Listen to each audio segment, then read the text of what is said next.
Hi everyone! So ito, kwento ko lang sa inyo ba't ako naglilinis ng aircon namin. Number one reason ko dyan kasi sa mga unang taon na pinapalinis namin to.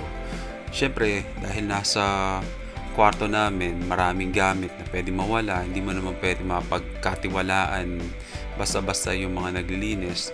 Binabantayan ko pa rin. So kakabantay, kakachika natin dun sa mga manggagawa, nakikita ko yung procedure nila kung paano. Tapos syempre bago ko sinimulang pakialaman yung aircon, hinanap-hanap ko rin syempre sa YouTube kung ano yung mga dapat iwasan at mga dapat gawin. Gaya yan, napakadumi na nitong fan blade na nasa loob. Parang may mga dyan, may mga amag na. Kailangan na linisin yan.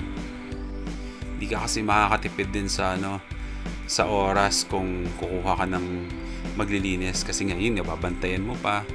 So sa halip na may nagagawa kang iba, ganun din. So might as well ako na rin gumawa, di ba?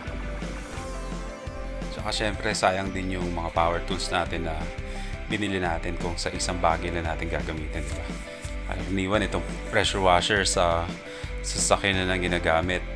Tapos wala na, tambay-tambay na lang dun. So ngayon gamitin natin siya dito sa aircon. Medyo mahaba nga lang yung nozzle nun kaya medyo nakakangawit. Kaya ayan.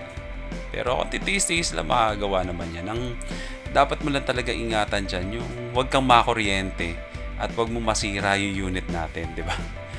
Baka naman nakatipid ka nga ng 1.5 tapos ganun naman nangyari. Masira pa natin. So ayan, natapos ko na linisin. Medyo mainit dito sa loob kasi wala masyadong hangin. Hubad na ako. Malinis na yan. Balik na natin yung case niya. Konting punas. Tapos may akit tayo doon sa labas para linisin naman yung outer unit. Ayan. So nabaklasan natin yan. Tapos sabi nung technician, wag ko lang daw mababasa yung board na nandyan, ay goods na goods yan. Kailangan lang naman maging malinis yung mga fins na ng condenser yata yun. Tapos okay na. O yan, tapos na natin linisin. Sobrang lakas niya ngayon, maganda yung lamig. Tapos parang may lumalabas pang usok ngayon. Hindi lang siguro kita dito sa screen. Ayan, kita pala. Ayos na ayos. Sige, yun lang.